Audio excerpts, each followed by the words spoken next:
So, what do you get when you combine one late 18th century philosopher and one mid 19th century psychologist? Well, you get one self-actualized mustache.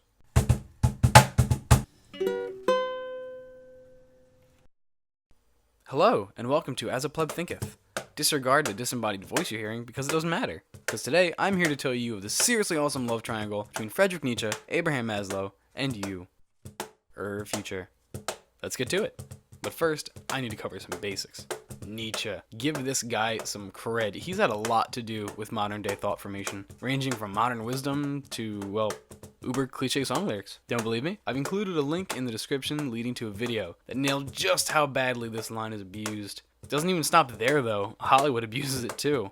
What was that line again? Either die a hero, or you live long enough to see yourself become the villain. Quite. Anyhow, Nietzsche grew up in Rockin, whatever. He grew up there. Ever since his birth, Nietzsche has had a pretty easy life. Aside from his father dying while he was only like 5 years old, having to live with his mother and sister whom he allegedly hated. Family love is messy, clinging, and of an annoying and repetitive pattern, like bad wallpaper. And he was kind of despised by women for being, too manly. Oh, yeah, and he killed God, so the church wasn't too appreciative of his existence either. I come to think of it, like all great contributors to history, he wasn't really popular during his lifetime either. And there was the whole mental breakdown and, being sent to an insane asylum thing, and, eventually he died of what's now believed to have been brain cancer. But yeah, besides that, I'd say he had an alright life. Happy life aside, Nietzsche's claim to fame can be found in his writings, some of which include The Birth of Tragedy, Human, All Too Human, The Gay Science. Thus spoke Zarathustra. Beyond Good and Evil, and etc. As fun and lengthy as it would be to delve into all these works, no. At least not yet. Today, we're focusing on a specific notion brought forth by Nietzsche, and that is the Übermensch. Übermensch translated can mean Superman, or Overman, or Above Man. The Übermensch, briefly, can be described as one who doesn't subscribe to convention, but totally to this channel. One who exerts themselves against the monotony of life. One whose highest calling in life is to quite literally become the best version of themselves attainable. The Übermensch is the human embodiment of self-actualization. What's self-actualization? Haha. Well, internet friend, to answer this, we must move to our second guest thinker, Mr. Abraham Maslow. Abraham Maslow was an American psychologist, born in Brooklyn, New York. Maslow, too, had a pretty easy life growing up.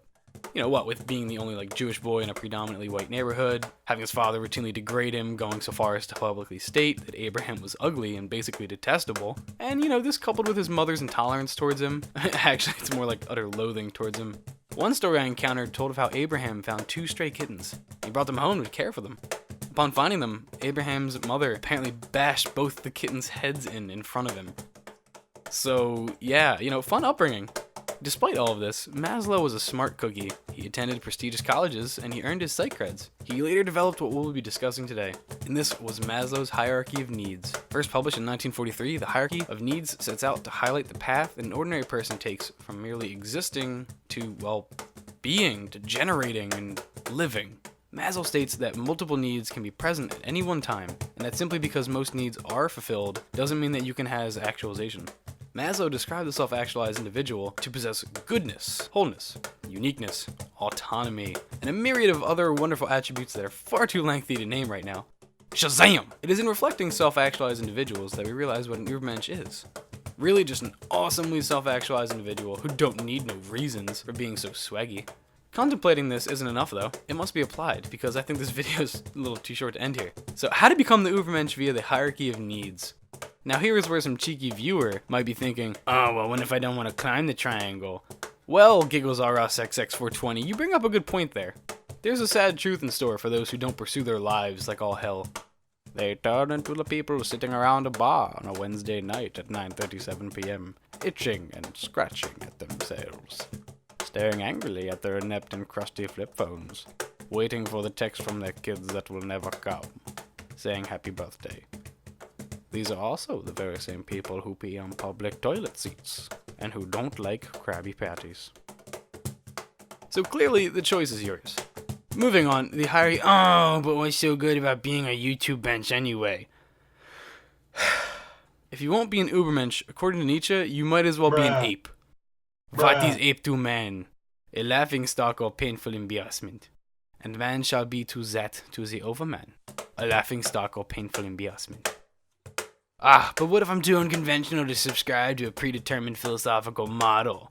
What if I lack the blind obedience you command, or whatever to do it? One must still have chaos in oneself to be able to give birth to dancing star. Besides, all the best people are unconventional. They help reveal the finer aspects of life. Nietzsche believed that there are two kinds of models, actually.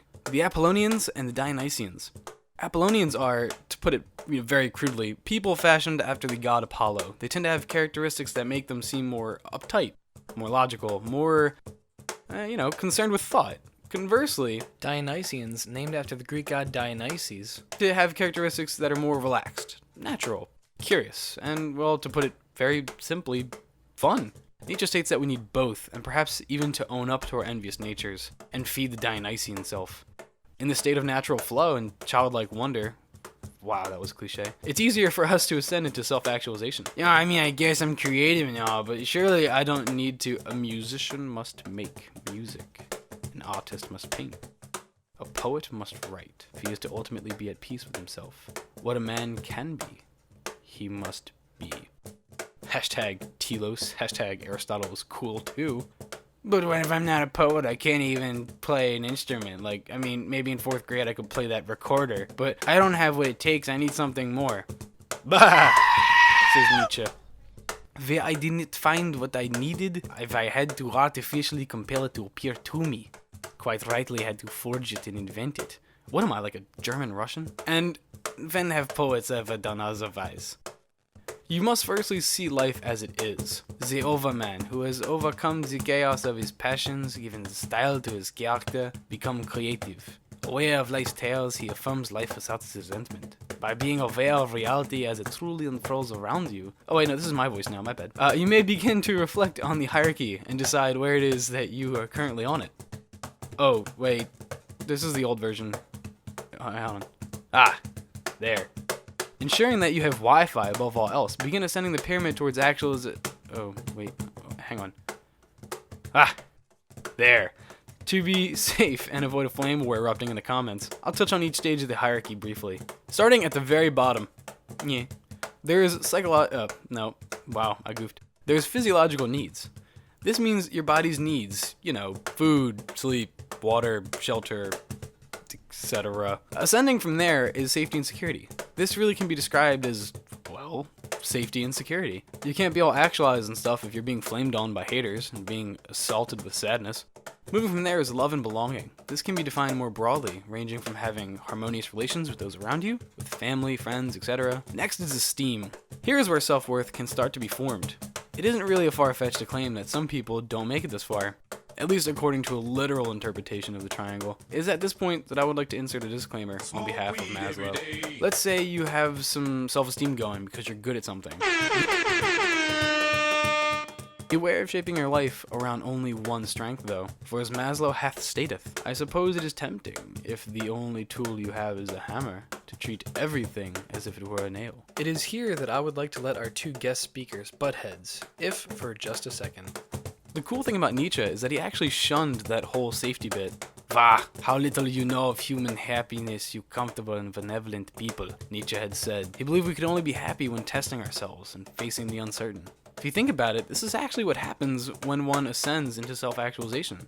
Through the trials, the errors, the hardship, the intolerance, and the lot. And yet, the fruits of such arduous undertakings is exactly the reason why we actualize in the first place. For me, it has helped to become intimately aware of all the ideas, great thinkers, and masterpieces that drive me to feeling alive. You needn't try to recreate these exactly. It's, what it is that others have done. That's no good. You don't want to be a copycat. The ultimate goal is to become the most authentic you ever. If you begin to stumble, good. It means you actually decided to attempt ascending instead of merely being stuck at the bottom with the sheeple.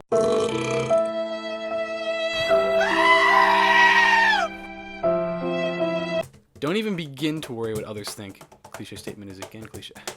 Literally, everyone you respect failed the expectations others established for them. Those too weak to follow their own dreams will almost always find a way to discourage yours. Leave the naysayers scrounging for Wi-Fi while you ascend into legend.